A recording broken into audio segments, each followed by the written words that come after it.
Okay, substitution method में last जो हमने किया था, एक बार थोड़ा सा ओवरव्यू दे देती हूँ मैं सब्स्टिट्यूशन मेथड का। हमने किया था कि सब्स्टिट्यूशन मेथड हम जनरली तब यूज़ करते हैं जब हमारे पास एक फंक्शन भी दिया होता है और उस फंक्शन का डेरिवेटिव भी दिया होता है, तब हम सब्स्टिट्यूशन मेथड यूज़ करते हैं। ठीक है, सो बेसिकली आप अगर इंटीग्रेशन के क्वेश्चंस कर रहे हो तो ज़रूरी नहीं है कि आपको हर बार सब्स्टिट्यूशन करनी ही करनी है, और ऐसा भी ज़रूरी नहीं है कि आपको ढूंढना पड़ेगा कि उसका डेरिवेटिव एग्जिस्ट कर रहा है या नहीं कर रहा तभी हम सब्स्टिट्यूशन लगाएंगे।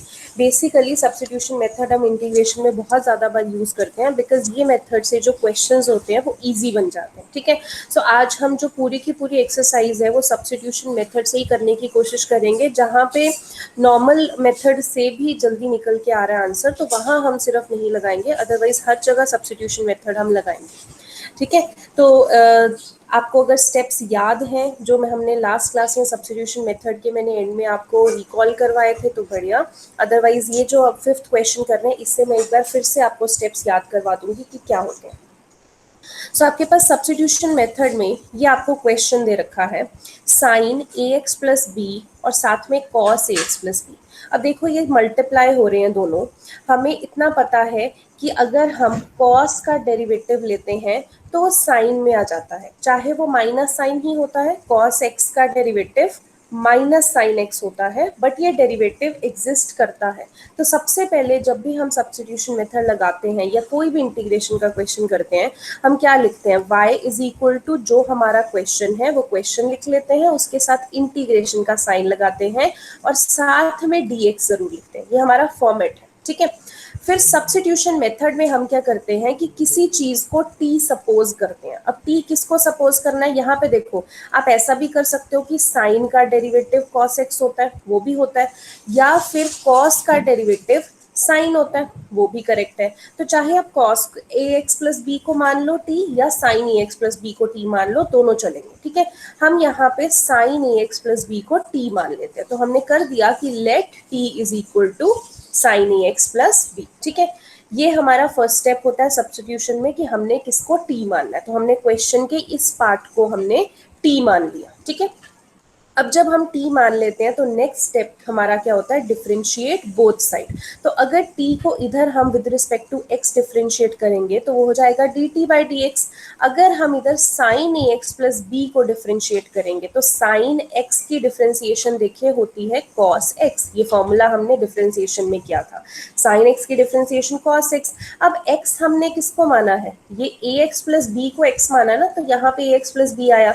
अब जिसको x माना उसकी फर्दर डिफरेंशिएशन करनी पड़ेगी, तो a कांस्टेंट है बाहर आ गया, x की डिफरेंशिएशन तो 1 होती है, तो a इंटू 1 यहाँ पे सिर्फ a आया, और प्लस b कांस्टेंट है, b की डिफरेंशिएशन 0 होती है, इसीलिए यहाँ पे कुछ नहीं लिखा, सिर्फ a आया। ठीक है, अब यहाँ से अगला स्टेप हमारे पास क्या होता है कि जो हमारी ये इक्वेशन बनती है इसमें से हम dx निकाल लेते हैं। तो हम यहाँ पे क्रॉस मल्टीप्लाई करेंगे, ये dx इधर मल्टीप्लाई हो जाएगा, तो आपके पास क्या आ जाएगा, dt is equal to cos ax plus b, यहाँ पे dx आ जाएगा।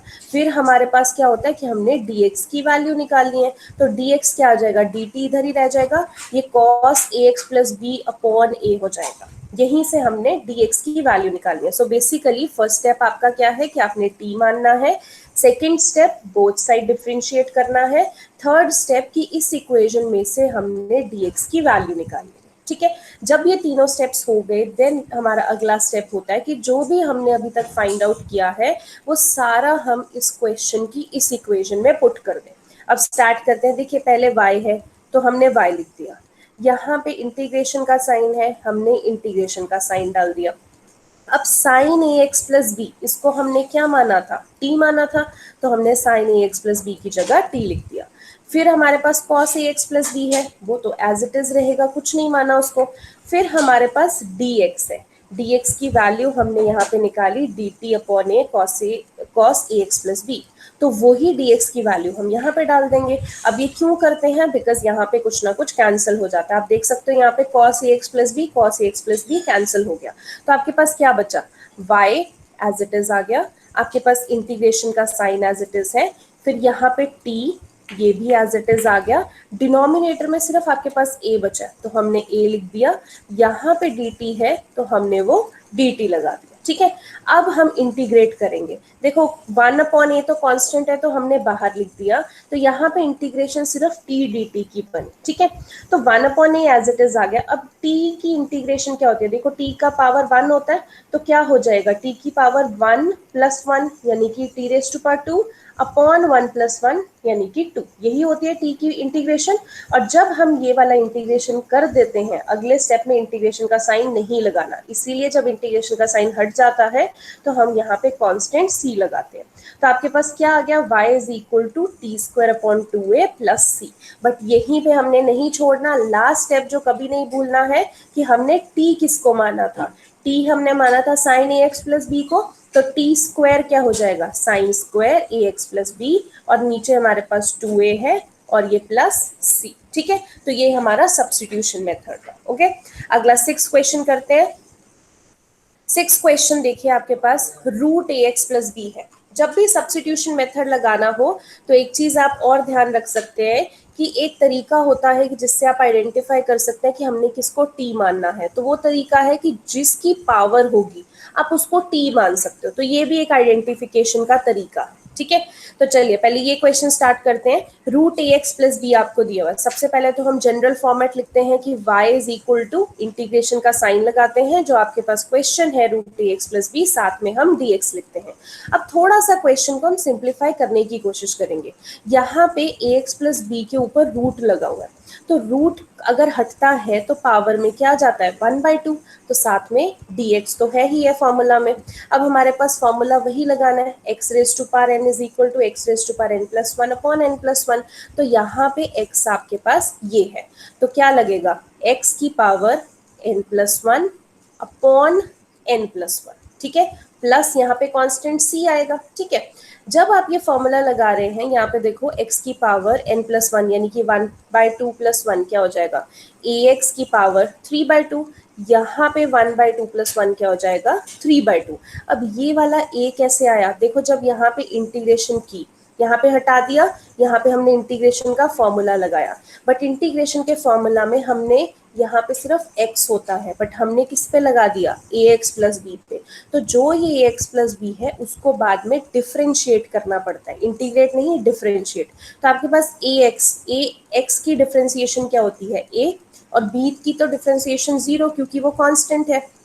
तो आपके पास जो a है यूजुअली हम इस पोजीशन पे लिखते हैं, बट क्योंकि हम इंटीग्रेशन का प्रोसीजर कर रहे हैं तो उसमें a हमने डिवाइड में लिखना है, ठीक है। तो आपके पास क्या आया नेक्स्ट स्टेप में, देखिए 3/2a है, ये जब 3/2 ऊपर जाएगा तो क्या बन जाएगा, 2/3, बाकी सब आपने एज इट इज लिख देना, ठीक है। क्वेश्चन नंबर 7 देखिए, आपके पास ये क्वेश्चन दे रखा है। हर क्वेश्चन में ना आइडेंटिफाई करने की कोशिश कीजिए कि किसको हम क्या कर रहे हैं। अब देखो इस क्वेश्चन में अगर मैं ax + b वाले क्वेश्चन में बात करूं तो यहाँ पे मैंने कहीं पे भी t माना ही नहीं।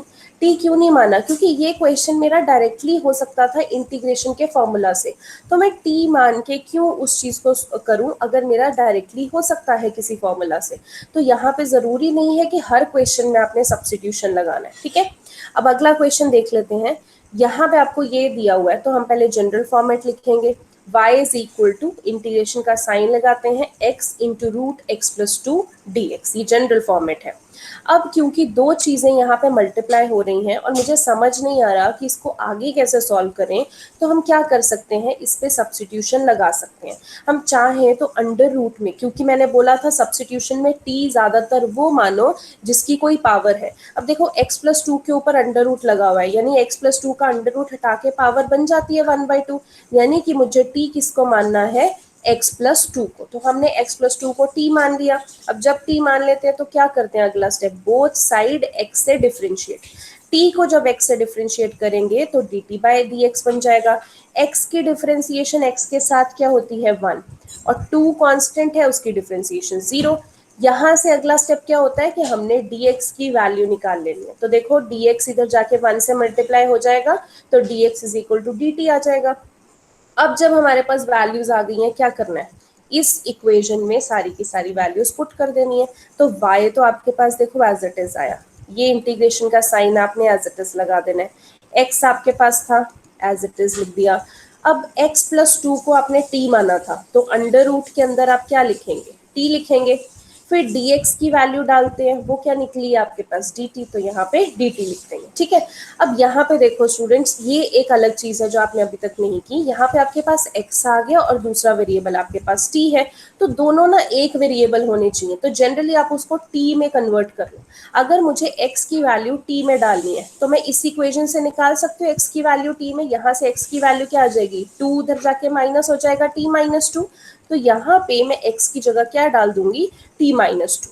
यहाँ पे रूट t है तो t की वैल्यू क्या हो जाएगी, पावर 1/2, और साथ में आपके पास dt है तो dt लिख देंगे। अगला क्या करेंगे, अब ये t की पावर 1/2 इस पूरी ब्रैकेट से मल्टीप्लाई होगी। अब देखो यहाँ पे t की पावर 1/2 है, यहाँ पे t की पावर 1 है, तो क्या हो जाएगा, basis same powers get added, तो t की पावर 1 + 1/2 हो जाएगा, यानी कि t की पावर 3/2। ठीक है, फिर आप -2 को जब t की पावर 1/2 से मल्टीप्लाई करेंगे तो -t की पावर 1/2, और साथ में आपके पास dt आ गया।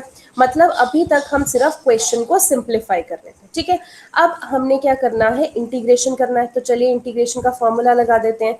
जब x raise to power n की इंटीग्रेशन क्या होती है, t रेज टू पावर 3/2 की क्या होगी, t raise to power 3/2 + 1 upon 3/2 + 1, -2 t raise to power 1/2 की इंटीग्रेशन क्या होगी, t raise to power 1/2 + 1 upon 1/2 + 1। ठीक है, अब t रेज टू पावर 3/2 + 1 की integration sorry t raise to power 3/2 + 1 को जब हम सॉल्व करेंगे, t रेज टू पावर 5/2 बन जाएगा और नीचे भी 5/2 बन जाएगा।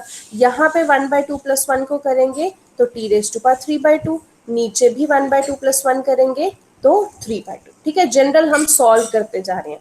अब आगे कैलकुलेशन आप क्या कर सकते हो, 5/2 है, ऊपर जाके 2/5 बन जाएगा, इधर 3/2 है तो ऊपर जाके आपके पास 4/3 बन जाएगा। और जब आप इंटीग्रेशन करते हैं तो साथ में प्लस कांस्टेंट c जरूर लगा देते हैं। ठीक है, अब एंड में ये आपके पास आंसर आ गया है, बट ये आंसर में t है, t नहीं रखना हमें, t की जगह क्या, t किसको माना था, x + 2 को, यहाँ पे भी t की जगह आपने x + 2 डाल देना है, तो ये आपके पास पूरा आंसर बन चुका है। ठीक है, क्वेश्चन नंबर 8 देखिए, आपको ये क्वेश्चन दे रखा है। अब इसमें वैसे ही पहले फर्स्ट स्टैंडर्ड फॉर्म ही लिख लेंगे, बाद में देखेंगे कि क्या करना है। y की वैल्यू क्या आ जाएगी, इंटीग्रेशन, फिर क्वेश्चन लिखते हैं और साथ में dx लिखते हैं। ठीक है, अब फिर से हमारे पास दो चीजें हैं मल्टीप्लाई में आ रही हैं और समझ नहीं आ रहा किसका डिफरेंशिएशन क्या है, तो हम स्टार्ट कर लेते हैं कि t जो है वो किसको मानना है। तो मैंने आपको बताया है जिसकी पावर होगी उसको t मान लो, या रूट में जो आ रहा है उसको t मान लो। तो यहाँ पे रूट में 1 + 2x² आ रहा है, तो हमने क्या किया, 1 + 2x² को t मान दिया। ठीक है, बोथ साइड जब डिफरेंशिएट करेंगे तो इधर dt/dx हो जाएगा। इधर 1 की डिफरेंशिएशन देखो, कांस्टेंट की तो 0 होती है, अगर मैं 2x² की डिफरेंशिएशन करती हूँ तो क्या हो जाती है, 4x। कैसे, x raise to power nx n-1 होता है, तो ये जो 2 है इधर आके मल्टीप्लाई हो जाएगा, 2 2 4, और x की पावर 2 - 1 यानी कि 1, तो 4x आ गया डिफरेंशिएशन का फॉर्मूला। यहाँ से देखो dt/dx = 4x है, तो क्या निकालना है हमने, dx की वैल्यू, तो dx क्या हो जाएगा, dt/4x। जब ये वैल्यूज निकल गई तो क्या करना है आपने, इस इक्वेशन में पुट कर देना है, y एज इट इज आ गया, इंटीग्रेशन का साइन एज इट इज, आपके पास x है एज इट इज, फिर आपके पास √1 + 2x² है, सो 1 + 2x² को तो t माना है, उसका अंडर रूट लेंगे तो क्या हो जाएगा, √t। dx की वैल्यू आपके पास क्या आ जाएगी, dt/4x, तो वो यहाँ पे डाल देनी है। यहाँ से क्या होता है, हमेशा कैंसलेशन होती है, तभी हम ये सारा प्रोसीजर करते हैं। तो x से x कैंसिल हो जाएगा, देखिए 1/4 नीचे बचा, तो ये कांस्टेंट है, मैंने पहले ही बाहर ले लिया। फिर इंटीग्रेशन हो जाएगी √t dt, यही बचा। फिर 1/4 बाहर है, t की अंडर रूट हटाएंगे तो t की पावर 1/2 आ जाएगी। अब इंटीग्रेशन करेंगे तो t raise to power anything क्या होगा, t raise to power 1/2 + 1 upon 1/2 + 1। यहाँ पे 1/2 + 1 आपके पास 3/2 आ जाएगा और नीचे भी 3/2 आ जाएगा। अब नॉर्मल कैलकुलेशन के 3/2 ऊपर जाके 2/3 हो जाएगा, मल्टीप्लाई किया तो 1/6, एंड में बस t की वैल्यू जो आपने मानी हुई थी क्वेश्चन में 1 + 2x² वो आपने डाल देनी है। ठीक है, क्वेश्चन नंबर 9 देखिए। अब यहाँ पे आपके पास ये क्वेश्चन आ गया, थोड़ा सा बड़ा क्वेश्चन आ गया, ये तो एकदम से नहीं पता कि क्या करें। अब ये वाला क्वेश्चन है, सबसे पहले आप कोशिश क्या करो, अगर आपको डायरेक्ट फॉर्मूला नहीं कोई लग रहा है तो थोड़ा सा सब्स्टिट्यूशन में अगर हम उसे लेके आ सकें तो वो ज़्यादा जल्दी हो जाएगा। अब यहाँ पे हमने बोला है कि हम अंडर रूट वाली टर्म को या जिसकी पावर है उसको पहले टी मान लेते हैं, ठीक है। तो हमने क्या किया, यहाँ पे अंडर रूट में क्या था, x square plus x plus one, तो यहाँ पे हमने टी उसी को मान लिया, ठीक है। अब इसके बाद both side differentiate with respect to x करेंगे तो क्या हो जाएगा, इधर d t by d x, इधर एक्स स्क्वायर की differentiation, x raise to power n की डिफरेंशिएशन, इंटीग्रेशन मत कर देना। यहाँ पे बच्चे बहुत कंफ्यूज होते हैं, इंटीग्रेशन मुश्किल इसीलिए लगती है क्योंकि पता नहीं लगता कहाँ इंटीग्रेशन और कहाँ डिफरेंशिएशन। अभी तक हम जो भी कर रहे हैं यहाँ पे खासकर जब differentiate both respect to x करते हैं तो डिफरेंशिएट ही करना है, इंटीग्रेशन का कोई फॉर्मूला नहीं लगना। तो x raise to power n मतलब n x n minus one, यानी कि 2x 2 माइनस वन, तो 2x हो गया। x की डिफरेंशिएशन 1 होती है, 1 तो कांस्टेंट है, उसकी डिफरेंशिएशन 0। फिर हम इस स्टेप के बाद क्या निकालते हैं, यहाँ से dx की वैल्यू निकालते हैं, dx ऊपर चला जाएगा 2x प्लस वन नीचे, तो dx की value dt by 2x plus one आ गई। अब क्या करना है, क्वेश्चन में वैल्यूज पुट करो, वही स्टेप्स देखो हम बार बार करते आ रहे हैं। सो आपके पास ये क्वेश्चन था, तो y इज इक्वल टू तो ऐसे ही रहेगा, 4x प्लस टू भी ऐसे ही रहेगा। यहाँ पे इस चीज को हमने t माना है तो क्या आ जाएगा, अंडर रूट टी, और यहाँ पे dx की वैल्यू आ जाएगी, तो वही चीज हमने डाली है। यहाँ पे इस चीज को अंडर रूट टी मान दिया और यहाँ पे dx की value dt by 2x plus one आ गई। अब देखो यहाँ पे क्या था हमारे पास 4x प्लस टू, बट मुझे 2x प्लस वन नीचे से काटना था तो मैंने उसमें से 2 कॉमन ले लिया, तो क्या बचेगा 2x प्लस वन, तो 2x plus one 2x plus one cancel हो गया, आपके पास 2 रूट टी डी टी बन गया। अब टी की पावर क्या हो जाएगी 1/2, फिर से वही टी की इंटीग्रेशन क्या होती है 1/2 की, 1/2 plus one upon 1/2 plus one, जैसे इंटीग्रेशन हटता है तो कांस्टेंट लग जाता है, तो टी की पावर यहाँ पे 3/2 अपॉन 3/2 प्लस कांस्टेंट सी। अब ये 3/2 क्या होगा, ऊपर चला जाएगा 2/3 हो जाएगा, इंटू 3/2 प्लस कॉन्स्टेंट सी, तो आप मल्टीप्लाई करोगे 2 इंटू 2 4/3 टी 3/2 प्लस कॉन्स्टेंट सी। सो टी की वैल्यू एंड में डाल देनी है जो आपके पास अभी आई है 3/2 और साथ में कॉन्स्टेंट सी, तो ये आपके पास आंसर आ गया, ठीक है। वही चीजें हैं जो हम अभी तक करते आ रहे हैं, कुछ अलग नहीं है। नेक्स्ट 10th क्वेश्चन देखिए। अब यहाँ पे आपके पास जो भी क्वेश्चन है उसमें कोशेंट आ गया, मतलब डिवीजन वाला काम आ गया, और अभी तक हमने इंटीग्रेशन में कोई डिवीजन फॉर्मूला कोशेंट रूल ऐसा कुछ नहीं पढ़ा है, ठीक है। तो मतलब यहाँ पे हम कोशिश करते हैं इसको पहले सिंप्लीफाई कर लें, फिर सब्स्टिट्यूशन से होता है तो सब्स्टिट्यूशन से कर लेंगे, डायरेक्ट होता तो डायरेक्ट कर लेंगे, ठीक है। तो पहले हम फॉर्मेट लिख लेते हैं, इंटीग्रेशन लगाते हैं और साथ में dx लगाते हैं। अब देखो यहाँ पे रूट एक्स है, यहाँ पे x है, मुझे दोनों में से कॉमन लेना तो प्रॉब्लम आएगी, तो मैं क्या कर रही हूँ, इस x को अगर मैं ऐसे लिख दूँ रूट एक्स का स्क्वायर, वैसे भी तो स्क्वायर से रूट कैंसिल ही होने वाला, वो x ही बचेगा, बट सिर्फ लिखने से ना कॉमन आ जाएगा, तो इस x को मैंने क्या लिखा, रूट एक्स का स्क्वायर, और यहाँ पे root x as it is आ गया। फिर दोनों में देखो डिनोमिनेटर में रूट एक्स कॉमन आ जाएगा, तो क्या बचेगा रूट एक्स, और इधर क्या बचेगा 1, ठीक है।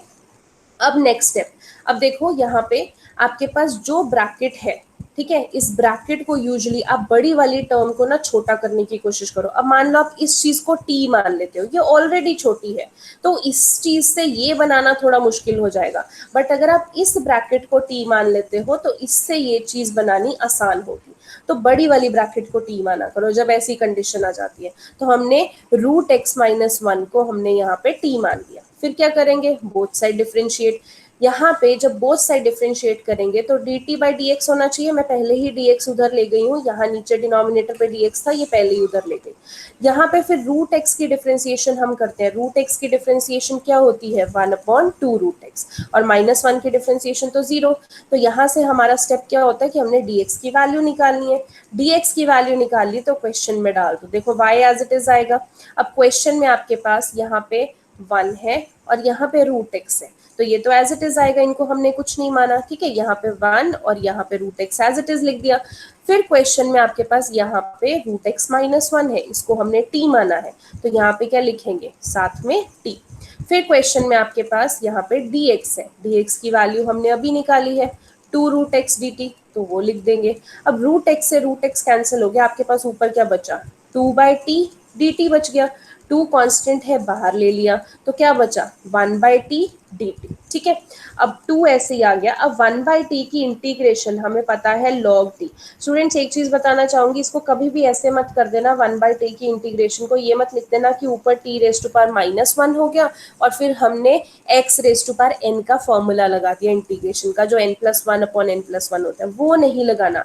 क्योंकि 1/t की इंटीग्रेशन हमें डायरेक्ट फॉर्मूला में दिया हुआ है, तो जो डायरेक्ट दिया हुआ है उसको हम वही लिखेंगे। ठीक है, ये सिर्फ 1+t के लिए मैं आपको बोल रही हूँ, 1/t के लिए बोल रही हूँ। सो 1/t की इंटीग्रेशन log t है, साथ में कांस्टेंट आ जाएगा। अब t बस हमने नहीं छोड़ना, t किसको माना था, √x-1 को, और साथ में हमने क्या लिख देना है, प्लस। ठीक है, ओके। अब नेक्स्ट क्वेश्चन आपके पास ये आता है। ठीक है, इसकी इंट्रोडक्शन मैं आपको बता रही हूँ, ये क्वेश्चन आप अभी करके देंगे मुझे। आपके पास देखिए x/√x+4 dx है। आप क्या करेंगे, मैंने बोला है डिवीजन आ गया तो रूट वाले को आप t मान लो, तो x+4 को t मान लोगे। तो इसके बाद जरा करके बताओ आंसर क्या आ रहा है मुझे, अभी के अभी। और सब अपनी वीडियोस ऑन रखेंगे।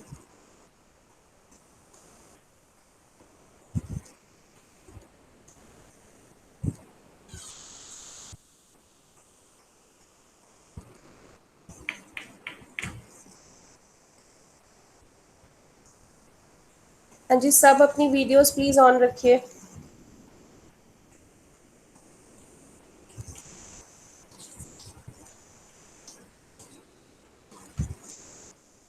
जल्दी से इस क्वेश्चन को करके आंसर बताइए मुझे क्या आ रहा है।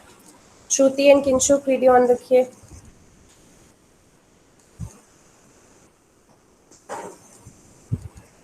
किंशुक आपकी वीडियो ऑन नहीं है।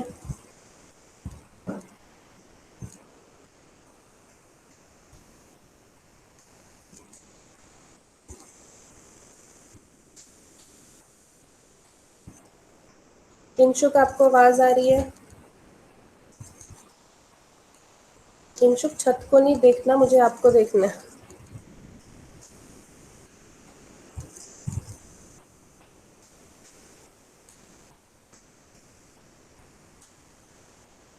किंशुक लगता है सारे लेक्चर छत ही लगा रही थी, इसीलिए अभी तक प्रिपेयर नहीं हुआ।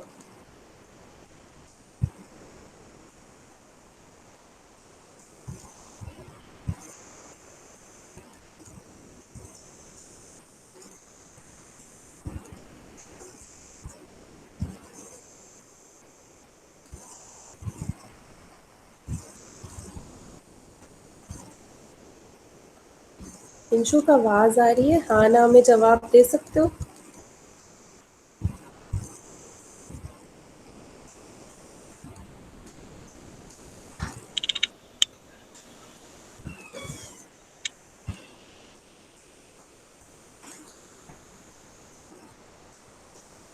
Kinshuk are you there?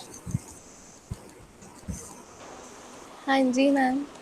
हाँ जी, तो किंशुक अपनी शक्ल दिखा सकते हो, बहुत सुंदर सी है, दिखा दो, हम भी मेरी देख लें। शक्ल मेरी शक्ल क्यों देख। किंशु क्लास में तो मुंह छुपा के बैठते ही थे, कैमरा पे तो दिखा दो। हाँ जी, बहुत अच्छे लग रहे हो, ऐसे ही अपनी शक्ल दिखाना और करते रहो। जरा क्वेश्चन सॉल्व करके आंसर बताओ अगर किसी का निकल गया तो।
हाँ जी, निकला किसी का आंसर?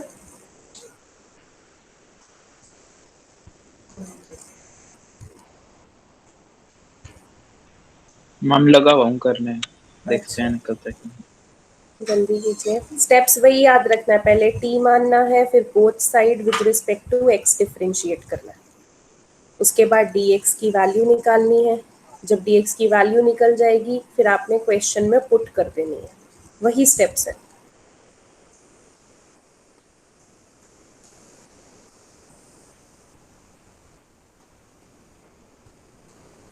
मैम क्या ये वाला आंसर है इसका? बताइए आंसर।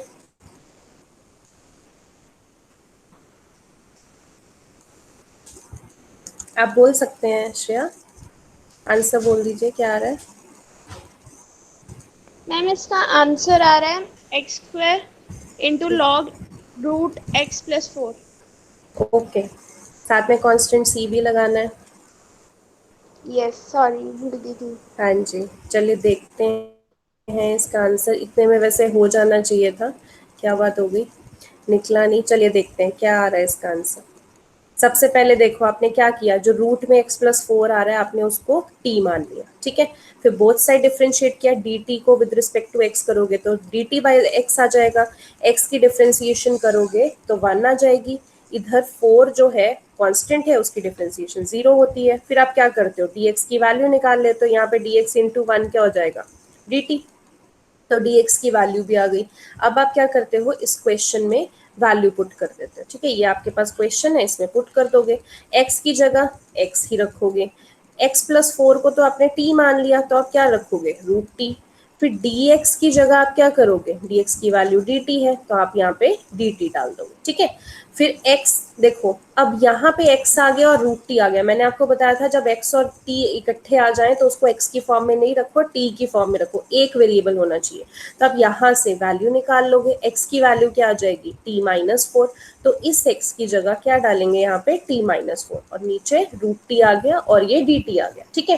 फिर आप क्या करोगे, देखो t का डिनोमिनेटर रूट टी है, इधर 4 का डिनोमिनेटर भी क्या है, रूट टी, ठीक है।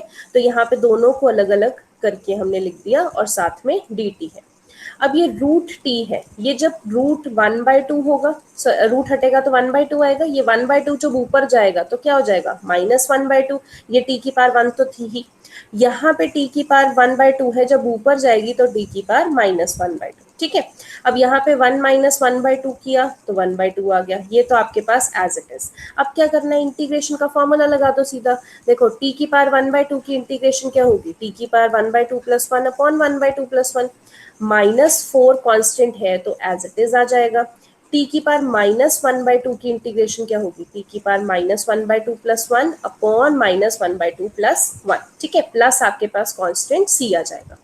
यहाँ पे 1/2 + 1 करोगे तो 3/2, नीचे भी 3/2। यहाँ पे -1/2 + 1 करोगे तो 1/2 और नीचे भी 1/2। अब क्या करना है, नॉर्मल कैलकुलेशन कीजिए आप।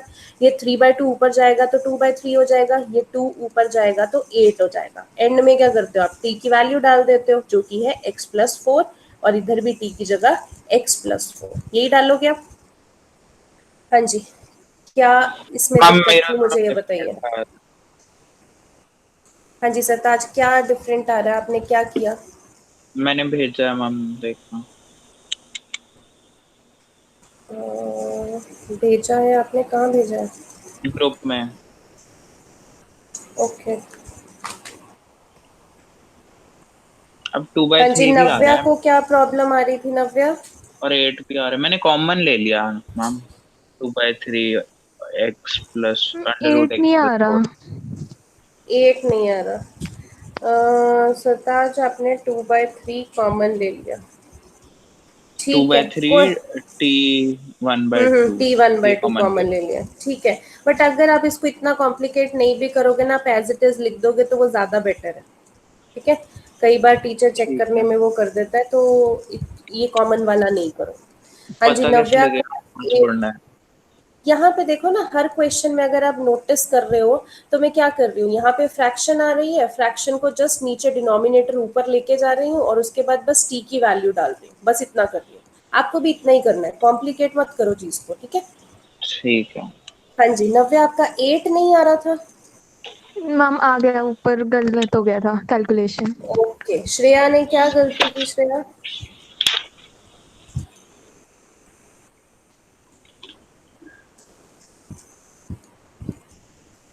हाँ जी श्रेया, आपको आवाज आ रही है?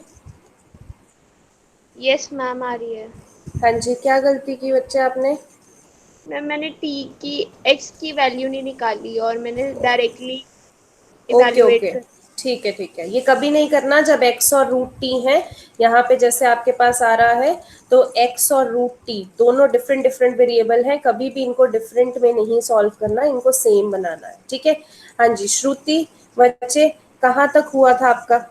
मैम वो y के आ गया था, उसके बाद कैलकुलेशन करने में वो सही नहीं आ रहा था, वो गलती ओके, हो गई। अब भी समझ में आया आपको? एक बार वो दोबारा समझा दो वहां से।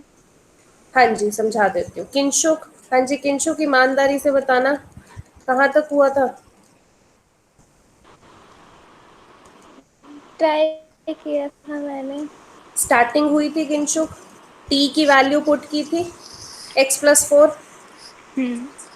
अच्छा, उसके बस। बाद आगे बस इतना किया था। चलो कोई बात नहीं, इतना तो एक स्टेप तो आया, अब अगले क्वेश्चन में आगे भी आ जाएगा, कोई बात नहीं। हाँ जी, दोबारा से यहाँ पे मैं बता देती हूँ।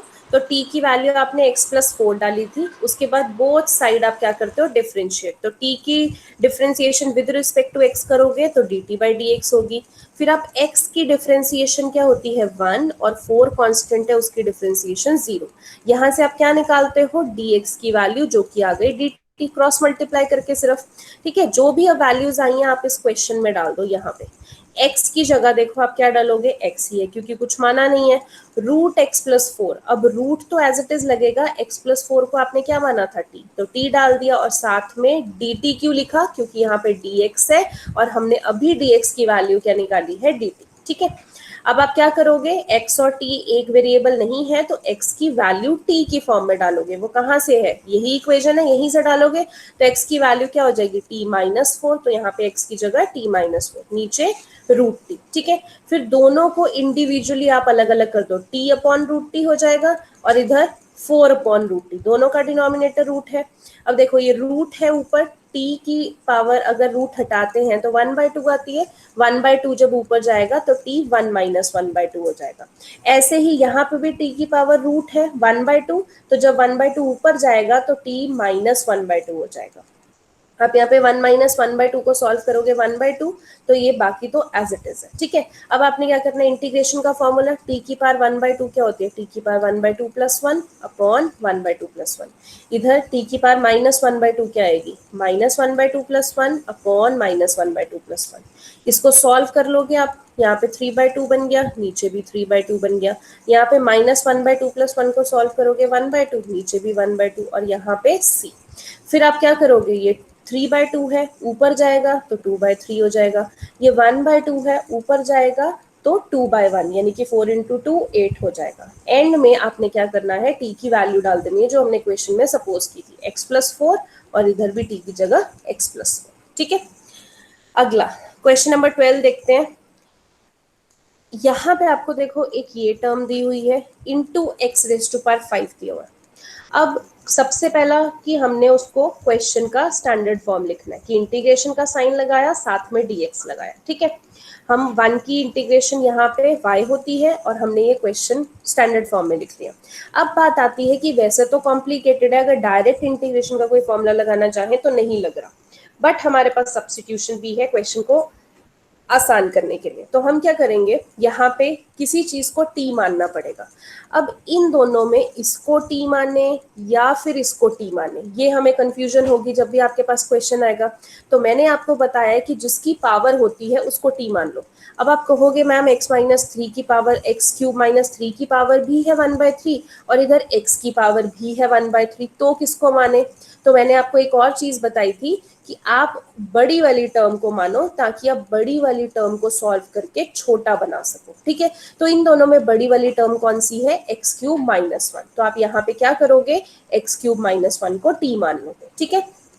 अब नेक्स्ट स्टेप वही differentiate with respect to x. Kinshuk याद रखना है अगला स्टेप क्या है, differentiate with respect to x. तो हमने t को डिफरेंशिएट किया तो dt बाई डी एक्स हो गया।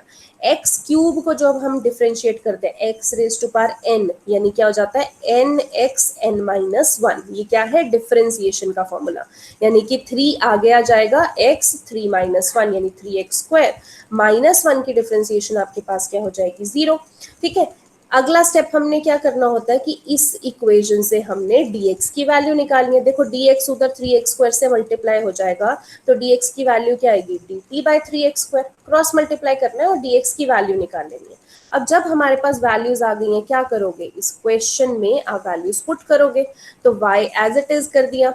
अब x क्यूब माइनस वन को आपने माना है t, अब इसकी पावर क्या थी 1/3 डाल दिया। x की पावर 5 है एज इट इज डाल दिया। dx की वैल्यू आपने डाली dt बाई 3x स्क्वायर, वो डाल दी। ठीक है, अब देख लेते हैं आगे क्या करना है। अब देखो यहाँ पे t की पावर 1/3, यहाँ पे एक x स्क्वायर से x स्क्वायर कैंसिल हो जाएगा तो ऊपर क्या बचेगा x क्यूब, और यहाँ पे dt बाई 3 बचा। अब देखो 1/3 है कांस्टेंट है, बाहर ले लेते हैं, अंदर t 1/3 और x क्यूब आ गया। अब फिर से दो वेरिएबल डिफरेंट डिफरेंट आ गए, मतलब x की वैल्यू हमें t में डालनी है। तो x की वैल्यू t कहाँ से डाल सकते हैं, यही इक्वेशन है हमारे पास एक्स क्यूब की वैल्यू t में डालने के लिए। तो एक्स क्यूब की वैल्यू क्या आ जाएगी, 1 उधर जाके प्लस हो जाएगा यानी कि t प्लस वन। ठीक है, तो यहाँ पे हमने एक्स क्यूब की जगह क्या डाल दिया t प्लस वन। अब दोनों को देखो, ये t 1/3 सबसे पहले t से मल्टीप्लाई होगा तो देखो basis same power get added, इधर 1/3 पावर थी और उस t की वैल्यू 1 थी पावर, तो 1/3 प्लस 1 हो जाएगा। फिर ये t 1/3 इससे मल्टीप्लाई करेंगे तो t की पावर 1/3 और साथ में dt आ गया। अब t की पावर 1/3 प्लस 1 क्या हो जाएगा 4/3, इधर t की पावर 1/3 dt। ठीक है, नेक्स्ट स्टेप में 1/3 तो कांस्टेंट है, अब यहाँ पे फॉर्मूला लगाएंगे इंटीग्रेशन का, t की पावर n, तो क्या हो जाएगा t की power n plus one upon n plus one. यहाँ पे t की पावर n है तो t की power n plus one upon n plus one, साथ में कांस्टेंट c आ गया।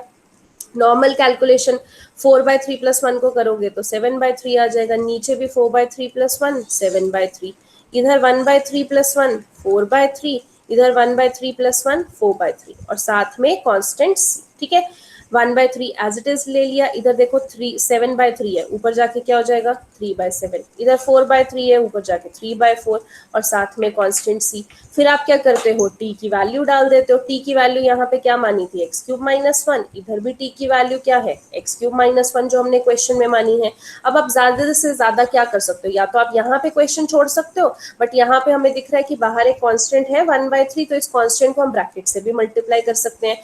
अब देखो 1/3 को अगर मैं 3/7 से मल्टीप्लाई करती हूँ 3 कैंसिल हो जाएगा, 1/7 बचेगा और साथ में जो आपके पास है एक्सप्रेशन वो बच जाएगा। अब 1/3 को अगर मैं 3/4 से मल्टीप्लाई करती हूँ 3 कैंसिल, 1/4 बच जाएगा और साथ में ये एक्सप्रेशन है ये आपके पास बच जाएगा, ये आपके पास कांस्टेंट c आ जाएगा। ठीक है, वही चीजें हैं जो हम कर रहे हैं, बस स्टेप्स माइंड में रखो। अगला क्वेश्चन देखो, अगले क्वेश्चन में आपको ये दिया हुआ है। अब फिर से हमारे पास देखो डिवीजन में आ गया, यानी डायरेक्ट तो फॉर्मूला नहीं लग सकता, माइंड में बिठा लो, सब्स्टिट्यूशन का कुछ सोचना पड़ेगा। तो क्या करेंगे हम, यहाँ पे इंटीग्रेशन सबसे पहला जो हमारा स्टैंडर्ड वो स्टेप होता है कि हमने इंटीग्रेशन लगाई, इक्वेशन के साथ में हमने dx लगा दिया। ठीक है, अब अगला स्टेप क्या होता है कि अब t किसको माने, हम इसको t माने या इसको t माने, पावर तो दोनों की है, बट मैंने बताया जो बड़ा है उसको t मान लो। तो बड़ा क्या है इसमें 2 + 3x क्यूब, तो हम यहाँ पे इस क्वेश्चन में 2 + 3x क्यूब को t मान लेंगे। ठीक है, इसको जल्दी से आगे करके बताओ क्या आंसर आएगा।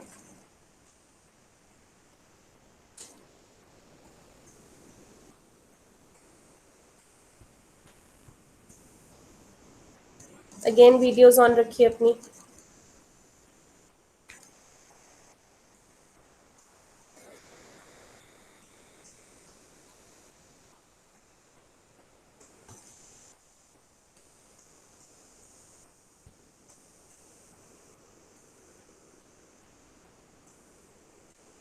किंचुक टी मानने के बाद अगला स्टेप क्या है बता सकते हो।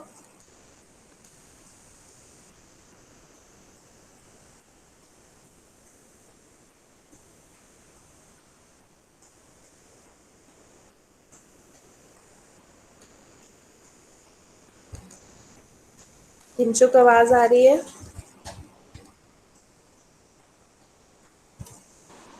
यस। हाँ जी, टी मानने के बाद किंचुक अगला स्टेप क्या होगा, बता सकते हो? dt upon dx। हाँ, बोथ साइड dt डिफरेंशिएट करना है। उसके अगला स्टेप क्या निकालना होता है फिर?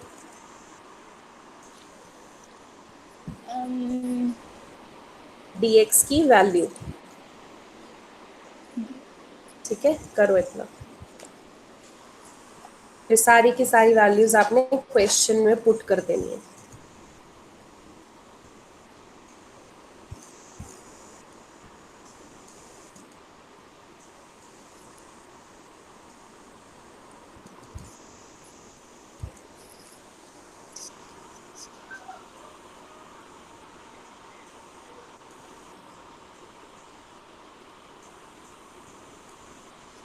श्रेया वीडियो ऑन रखिए।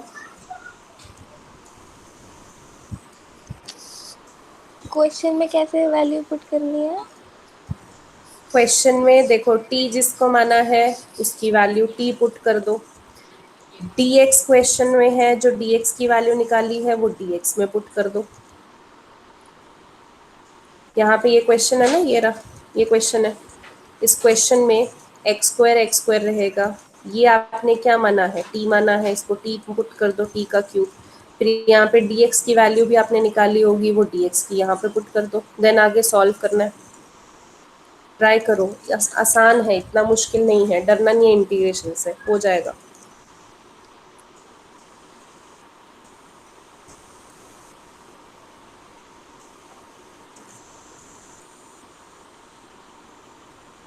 मैम जब dx की वैल्यू निकाल ली उसके बाद x स्क्वायर में वैल्यू भी डालेंगे?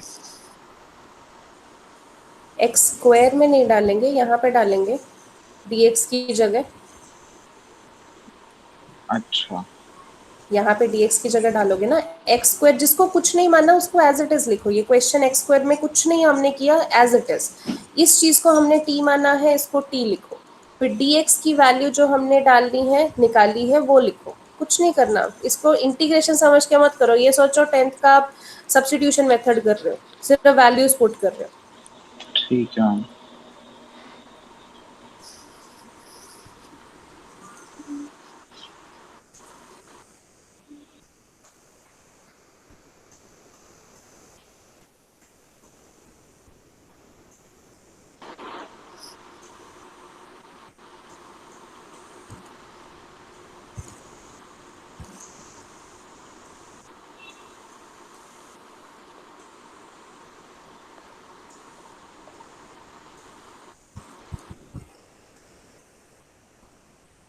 हाँ जी श्रुति, कहाँ पे अटक रहे हो बच्चे?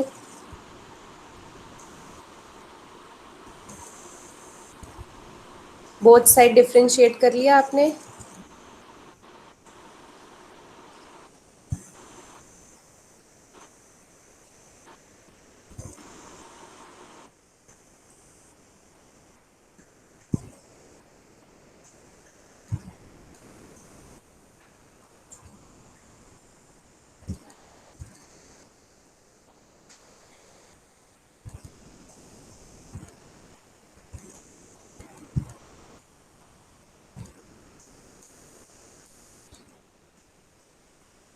हाँ जी किंशुक, dx की वैल्यू बता सकते हो क्या आई है आपकी? मैम क्या मैं दूसरे फोन से एंटर कर सकती हूँ? मेरी इस फोन की बैटरी लो हो रही है।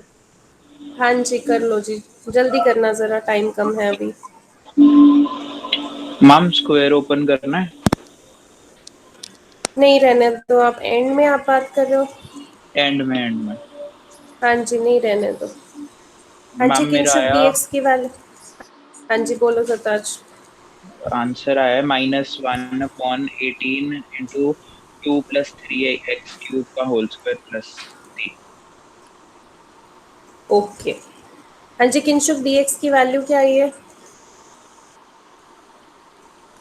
मुझसे निकली, समझ ही नहीं आ रहा। निकल नहीं रहा? अब देखना, इधर ध्यान से देखना, ठीक है, मैं बता रही हूँ अभी।